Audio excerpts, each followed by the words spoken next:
niyo tungkol sa kadaldalan? Kadaldalan? Ah, yung tawag sa klase ng ingay na wala namang sense? Yung pakikipag-chismisan, kadaldalan yun eh. Hindi naman lahat ng kadaldalan walang sense, no? Yung iba may aral din. Pero most of the time, nagagamit natin ang kadaldalan para makapanakit, no? Kadaldalan? Pwedeng asset yun. More talk, more fun. More talk, more haters ka mo, no? Uy, being talkative means being knowledgeable kaya. Ano nga ba ang kadaldalan? Sinasabing walang tiyak na kadahilanan ang maaaring maging sanhi ng pagiging madaldal ng isang tao. Masasabi siyang madaldal pero sa iba't ibang aspeto tulad ng A. Magiliw na nakikipagpalitan ng kwento sa mga kaibigan. Oh, sana nga hindi ko nakita yun, grabe. Hindi kasi alam, di ba? Ay, wait! Wait! Grabe yung ano nung Sabado. Nakita ko yung crush ko. Hindi yan ang talaga. Kasi Grabe ikaw wala actually share sa amin. Grabe ka. doon sa may poster, grabe. Kasi yung driver ko Wala yung parang poster, nakalasi. Doon, sa may malabot. Sa malabot. Doon yung Ito talaga, ano. Kagabi kasi na nag-iip ako. Tapos yung panaginip ko, nagkikitara ako. Wala na. Ganito nga, nagkikitara ako. Tapos yung gitara ganito. corny. Ang corny. Ikaw, ang pwede na po eh. Kaya ba kanina, tawag sa kanya ng nanay ko, sabi sa akin. Uy, si Pansit! O di ba walang sense? I-try natin yung B. Aktibong nakikilahok ng talakayan sa klase. Yan. O yung tinatawag natin secondary sales. Ngayon, base dito, ano masasabi nito sa mga mag-aaral na kumukopya ng mga kaalaman sa ibang mga okay. Sa akin yung feeling ko parang masama ko talaga yung okay, kaya maintindihan ko na Ano naman masasabi mo dito? pwede din naman yan, pero pwede din namang C. Agresibong paglalahad ng saloobin. Saan ba mas maganda? Android or Apple? Apple. Android kaya? Apple.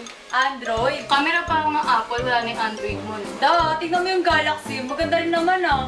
Galaxy? Samsung kaya yung Samsung. Samsung mo mukha mo. Ewan ko sa'yo. Basta ba yung Android? Apple, be. Pag Apple Pay, bibilin mo pa yung sa App Store yung mga applications. Siyempre. Sa Android, pag Ganun Play talaga, Store ka na babe. lang okay na. Ano pang taste? bayad. Pareho lang yung pinagkaiba na yung pangalan nila. Hindi kaya. Ano hindi? Magkaiba yun! Tama na. Magdunukian na lang ako, be. O, eto pa isa. Be, tignan mo yung tornado. Oo, nakikita ko. Oo, tignan mo nagbanggaan na sila. Oo nga. Ay, pero alam mo ba pagkatapos nangyari dyan? Nakatalk na. Tignan mo tignan mo ba yung kotse liliparin? May kwento mo na lang kaya. O sige, be, tapos mangyayari. Ano, yung kotse nila lalagpas dyan. Be! Tignan mo, manoodin mo maganda yan! Ay, naku, yung tornado! Be! Ayun yung tornado. Ingay mo, be! Be! Ayun yung tornado. Ay, naku ba? Ako nga dyan! Wow! Be! Be! O, eto last na ha. D. Pagkakalat ng mga balitang minsay totoo, pero pwede din namang hindi. Punta ba si Jokna? Oo, punta daw siya. Nagkakainis ako doon na isang araw. Bakit? Paano kasi ang arte? Tapos ang ingay pa sa room, nakakainis. Hindi ako nakapag-concentrate sa pag-aaral. Pero okay na kami. Pupunta nga siya ng school. Kasi nakay na kayo? Huwag ka na maingay kay Jokna. O, sige, promise. See Bye-bye! you!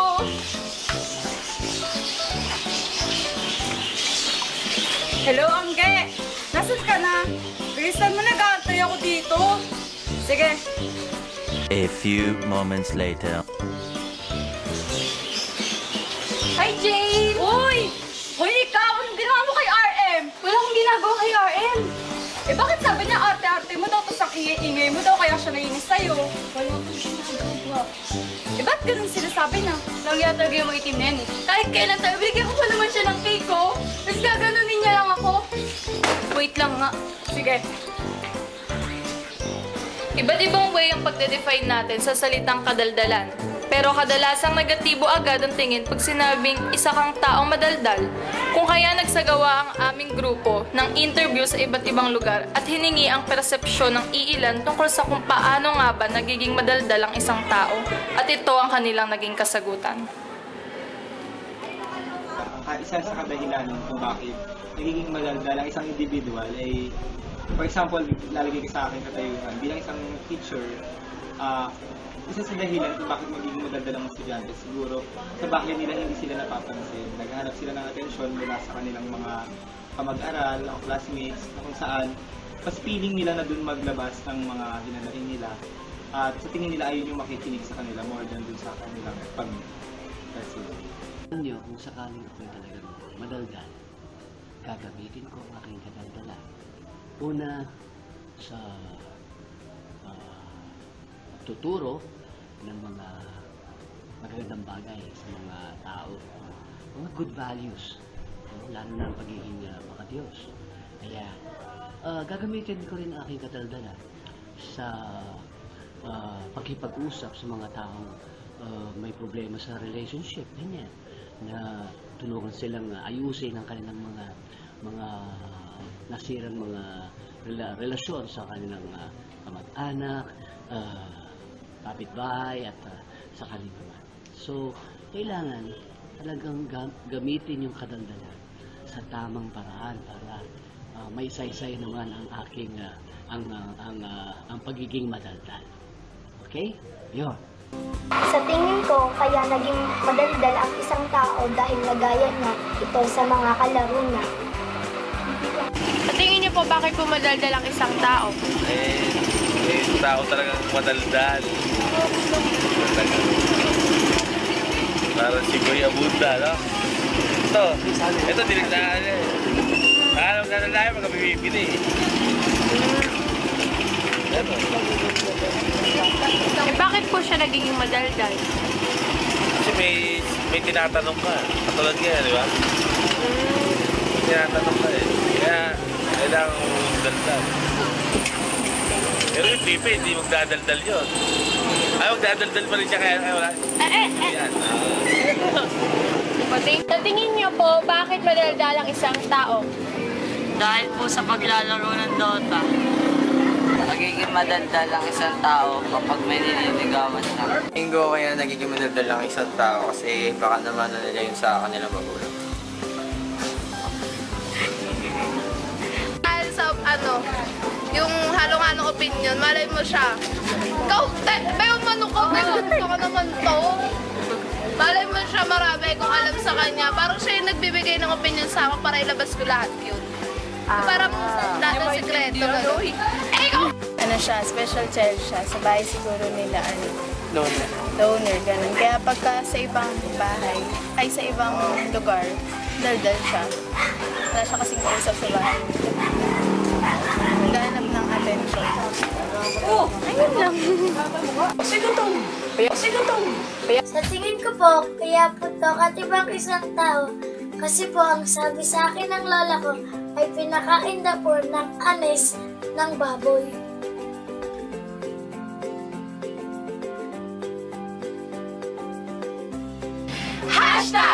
#Talkative kami kasi... Morning! Talkative ako kasi ang uri ng trabaho ko ay makipag-usap sa mga tao lalo na kung may problema. Ako ay isang psychic. Kung ano man ang problema ng mga tao, nabibigyan ko yun ng payo at solusyon. Kaya ako araw-araw, talkative ako, marami akong kliyente sa iba't ibang lugar ng Maynila, diba, sa mga probinsya, at meron din ako mga kliyente sa abroad na tumatawag sa akin. Kaya talagang talkative ako, everyday. Okay. Talkative kami kasi mahilig kami maglaro. Talkative ako kasi isa akong batang may lunal sa labi. Talkative ako kasi isa akong tricycle driver. Kailangan ko to para sa aking hanap buhay. Talkative ako kasi gusto ko pong magkwento sa nangyayari sa akin sa paglalaro at sa school. Talkative ako kasi ginagamit ko yung yung pagsasalita ko sa pagtuturo ng Children Ministry about sa Word ni God. Yun lang. Ngayong nalaman na natin ang saloobin ng ilan tungkol sa paano nga ba nagiging madaldal ang isang tao, alamin naman natin ang paliwanag ng siyensya at ng ating mga eksperto. Ayon sa kanila, ang pagiging madaldal ng individual ay sanhi ng pagkakaroon natin ng fear of rejection. Dahil sa kagustuhang maging katanggap-tanggap sa paningin ng mga tao sa paligid, ginagamit nating way ang pakikipag-usap ng madalas o ang tinatawag nating pakikipagdaldalan sa iba para may kubli ang totoo nating nararamdaman. Sinasabi ding mas nakabubuti ang pagiging madaldal ng isang tao sapagkat natutulungan tayo nitong i-build up ang ating self-confidence na nagiging dahilan kung bakit mas maraming madaldal na tao ang nagiging matagumpay sa lipunan. Ayon sa isang psychologist na si Michael Britt, sinasabing talkers are groomed. Ang kadaldalan ng isang tao ay nahuhubog umano mula sa kanyang pagkabata hanggang paglaki. Ayon naman kay Sigmund Freud, isang psychoanalyst, talkers are born and socially conditioned. Isa itong pagpapatunay na lahat ng tao ay pinanganak ng may abilidad na magsalita, ngunit iba't iba lamang ng paraan kung paano natin ito hinubog. Maaaring nakakaapekto ang lugar ng ating kinalakihan, pagpapalaki ng ating mga magulang, at isa na ring aspeto, ang mga taong nakakasalamuhan natin sa bahay, paaralan at sa labas ng ating tahanan. Talkativeness is hereditary. Nagsagawa ng ilang pag-aaral si Dr. James McCrory upang makita kung maging ang kadaldalan ng isang bata ay nakukuha din sa kanyang mga magulang. At lumalabas na ang kakayahan ng isang individual na maging aktibo sa pagsasalita ay nakukuha sa kung paano din kaaktibo sa pagsasalita ang kanyang mga magulang. Isang aspeto na tinitignan ng mga eksperto ang FOXP2 na taglay ng utak ng tao. Tinatawag itong language protein na nagiging sanhi kung bakit mas dumadaldal ang isang individual. Ilang pag-aaral na din ang nagpatunay na mas madaldal ang babae kumpara sa mga lalaki. Sa katunayan, women speaks 20,000 words a day samantalang 13,000 words lang ang nagagawa ng mga kalalakihan. Ilan sa mga kinikilalang personalidad na bumibida sa kadaldalan sa Pilipinas ay sina Boy Abunda. Tinagurian siyang King of Talk in local show business. Kilala siya bilang magaling na host at publicist sa telebisyon.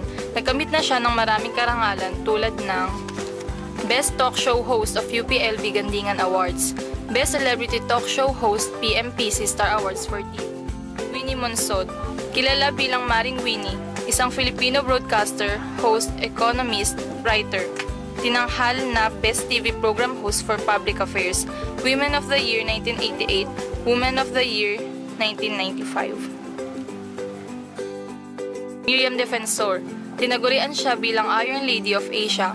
Bumida rin siya sa isang prestihiyosong magazine sa Australia at nakuha ang pang-69 na pwesto sa listahan ng 100 Most Powerful Women in the World. Ang pagiging madaldal ng isang tao ay malaki ang ginagampan ng papel sa buhay. Maaari ito magpalago ng relasyon natin sa iba, ngunit maaari din namang maging sanhi ito ng pagkasira. Sabi nga nila, words are powerful. Kailangang maging maingat sa bawat salita na ilalabas ng ating bibig para hindi tayo makapanakit. Maaaring iba't iba tayo ng definisyon sa salitang kadaldalan. Pawang katotohanan man o hindi ang ating mga pinaniniwalaan, o kaya litong-lito ka man sa mga pagpapaliwanag ng siyensya tungkol sa isang taong madaldal, sa huli, hindi na mahalaga kung gaano man kabilis magsalita ang iyong kausap, o kung pag nag-umpisa na siyang umaribay wala ng awat-awat, kasi hindi dapat doon nakikita o nasusukat ang kahalagahan ng tao sa lipunan. Lahat ng tao ay pinanganak na may taglay na kadaldalan, ngunit kung lumaki man siyang tahimik, ito ay kanya ng kagustuhan. I'm Lucy Mamangon, and I'm very proud to be a talkative. We are the Madaldal! I'm proud to be madaldal. Gusto mo ng chika? Gusto mo ng chika? Okay na ba? Okay.